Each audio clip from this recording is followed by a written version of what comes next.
Welcome back and thanks for staying with us here on Morning Live. Now, the Africa Centre for Disease Control and Prevention says it will soon declare the Mpox outbreak a public health emergency. The agency's director says he's alarmed by infection rates that have risen by 160% on the continent in the past year. Now, the number of suspected Mpox cases this year has risen to over 15,000 on the continent, with more than 500 deaths. Mpox is transmitted through close contact and causes flu-like symptoms and pus-filled lesions. But for more on this, we're joined virtually now by infectious diseases specialist at KwaZulu-Natal Research, Innovation and Sequencing Platform at the University of KwaZulu-Natal, Dr. Richard Lessells. Dr. Lessells, thanks so much for your time and welcome to Morning Live. Good morning, Sakina. Good morning to the viewers. Dr. Lessells, perhaps a good place to start, is by just once more, bringing ourselves up to speed with what exactly Mpox is and how it spreads.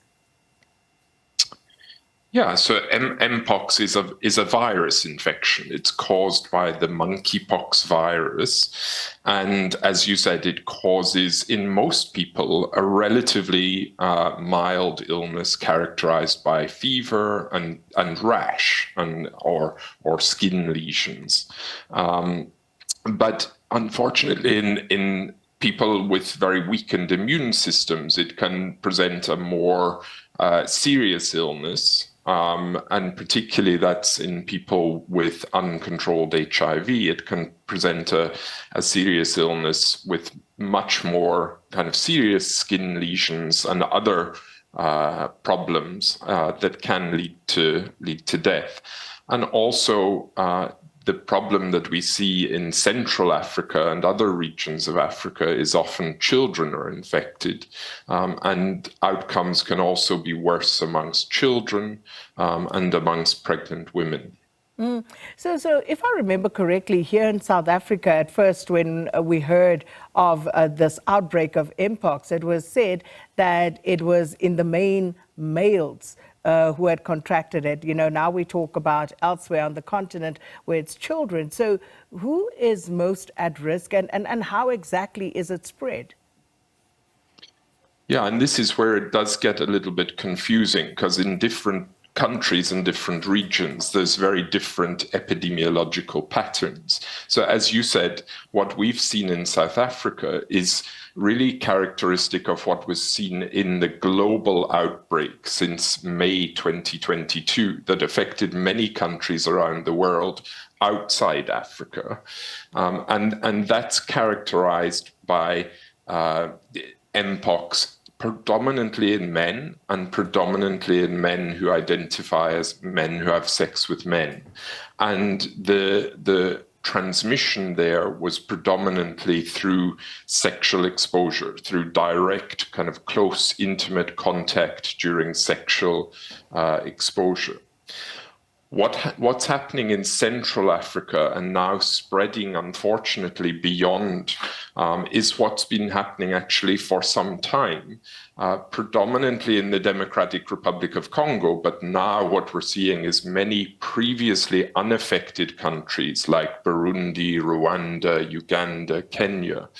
And there are different epidemiological patterns. So there is still the transmission from the animals who carry the monkeypox virus, and that's often where the children get infected, is from close contact with the animals, and then often just contact within households also, so through close contact in households or in healthcare settings. And so that's why this is a complex public health emergency, because there's different things happening in different regions. And that's one of the reasons why the countries need to come together and tackle this together, because this is not a simple problem. Is that epidemiological pattern for South Africa still the same, Dr. Lessells? Well, it does seem to be the same, but of course, that's something that we need to be very alert to and cautious to, is whether that changes. And particularly there, we need to be very alert to viruses that are spreading in Central Africa and now East Africa, whether there's any importation of those viruses, because you and your viewers are probably aware that with this monkeypox virus, there are two main versions, or in this virus, what we call clades 1 and 2. And you can think of that similarly to how we thought of COVID variants. And one of the reasons why this is more of a public health emergency in Central Africa and now East Africa is that the clade 1 infections, which are predominant there, are generally associated with poorer outcomes, with higher degrees of hospitalization and death. And to that, Africa's Public Health Agency is set to declare an Mpox emergency because they're saying that the viral infection rate of spread is alarming. So what does that mean in simple terms to those of us who are not in the medical field, Dr. Lessells? Yeah, well, again, this is where it gets somewhat confusing, because we've now got two international health bodies potentially this week both declaring a public health emergency. So first, on the one hand, we have the Africa CDC, which is the public health body of the African Union, and they are set to declare a public health emergency of continental security. And this is actually a new thing, a new mandate that's been brought in since COVID and since 2022, that the Africa CDC has the power and the mandate to declare this. And really the idea here is where there's a risk of kind of regional spread, where there's countries newly affected by this epidemic, which is what we're seeing with Mpox, and where there needs to be regional collaboration and political commitment, investment to address this. But at the same time, on Wednesday, what we have is the WHO, so the global public health body, also have a body meeting to decide whether they declare it a public health emergency of international importance. And again, this is about kind of whether it then requires global cooperation to deal with this emergency in Africa. And with Mpox, this is something that this was declared previously back in July 2022, when the global outbreak of Mpox was happening. But unfortunately, that public health emergency was declared over in May 2023, when many countries in Europe and North America had kind of controlled the Mpox epidemic. But unfortunately, at that time, this was still raging in the Democratic Republic of Congo and in Central Africa. And so actually it shouldn't have been ended then, because there were still Africans and African children dying of Mpox every day when that was lifted. And to that point, and the point you made earlier, Dr. Lessells, about this clade 1 variant and the mortality rate in children, should we be concerned here in South Africa, given that people move around quite easily these days? And, you know, the question then becomes what can be done in order to contain the spread of that in the region as a whole? Yes, we should be concerned, and certainly South Africa needs to show leadership here as well. If this Africa CDC declaration of the public health emergency does come this week, then we do need to be involved and be committed to that.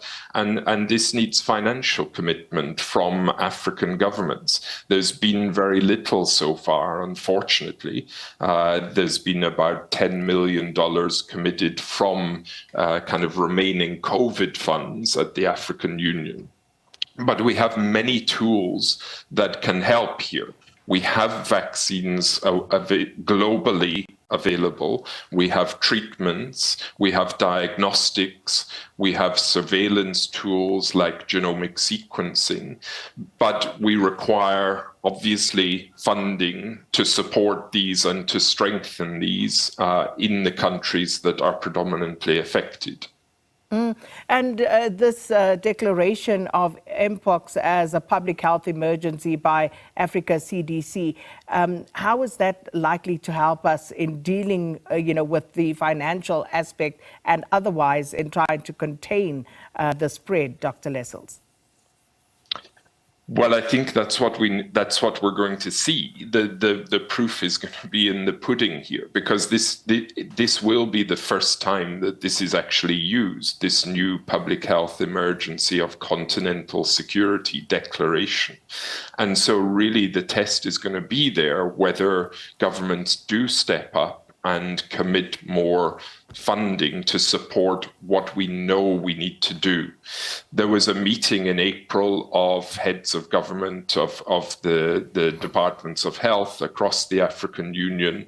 There was a meeting where people came together and decided what needs to be done. So we know what needs to be done, but it requires commitment from the governments and it requires regional cooperation. And so really this is going to be a test of whether that happens. And I think that's critical, because this is something that unfortunately we're seeing kind of play out in slow motion. As I say, what's happening in Democratic Republic of Congo has been happening now for a couple of years, and we've kind of been waiting and watching and now kind of reacting when we see it spread to other countries in the region, whereas we knew that was a particular risk. And so it is a test of the Africa CDC, of the African Union, and of governments, whether we can come together and address this crisis. And I would imagine also a test of, again, the trust and the trust deficit between perhaps the governments and citizens. Because I remember when this story broke last week in the newsroom, one of my colleagues very clearly stated straight off that I'm not taking another vaccine, no matter what. So, there's that concern as well. So, how should we respond to that? How should government be responding to that? Because if you look at the stats that are being put out, they do sound rather alarmist if you think about it, if we give those stats, although they are factual. But if you say that the Africa cases have risen by 79% from 2022 to 2023, 160% from 2023 to 2024, people's eyes are going wide open. And the question about, is this another epidemic that we are dealing with now, and what are we going to be expected to do? So just your response to that sort of reaction from the public, Dr. Lessells. Yeah, I mean, I think that's really important, and I'm glad that you bring that up. And that kind of response is, of course, very sad, but it's a very real one and very common, as you say. I think, just to be clear, of course, at the moment, for the majority of people in South Africa, the public health risk remains very low. Okay, aside from the particular groups that we talked about that are at higher risk of infection in South Africa. However, across the region and in Central Africa particularly, the risk to public health is much greater and is much broader.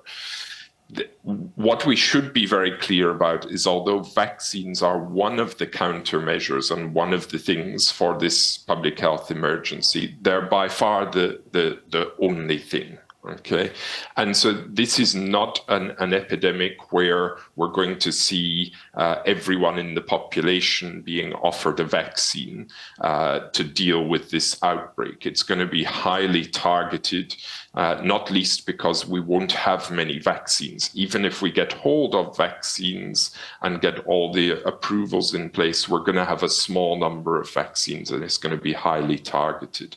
But as I said, vaccines are only one of the the one component of the public health response. What we need much more is the kind of classical public health response. That's good testing, good case detection, good contact tracing, good surveillance, good medical care, strengthened kind of health services to care for the people with the more severe disease. These are the basic kind of roadblocks of the public health response. But these also require financial commitment to strengthen these components of the public health response. And just a final question, Dr. Lessells, with regard to the epidemiological patterns, as we spoke about previously for South Africa, that was predominantly in men who identify as having sex with men. This, of course, leads to another issue with regard to stigma, where some people may now want to see this as Mpox being a sexually transmitted STI, perhaps, for example. So can we just again give clarity on that? Yeah, I mean, at the moment, we don't classify it as an STI. What is clear, as I said, is that the transmission is generally through skin-to-skin contact or skin-to-mucosa contact. So mucosa is the lining of our mouth, of our bottom, of our genitals, and so the contact is during sexual contact, but it's the contact between the skin lesion and the skin of the recipient or the mucosa of the recipient. And so this is something that it has been a challenge, the communication and the potential for stigma around this. But again, we just need to be clear in the communication. We need to be clear at the moment who the people mainly affected by Mpox are in South Africa. But we have to be alert, as you highlighted, the potential for the regional spread. Now that it's in many countries, in 16 countries in Africa, there is a significant risk of different viruses arriving from other countries, and that we may see different patterns emerging in South Africa. So we need to have heightened awareness and alertness here in South Africa while contributing to the continental response. Well, Dr. Lessells, thanks so much for your time. Dr. Richard Lessells is infectious disease specialist at KwaZulu-Natal Research Innovation and Sequencing Platform at the University of KwaZulu-Natal, and speaking to us about Mpox and the latest outbreak in Africa.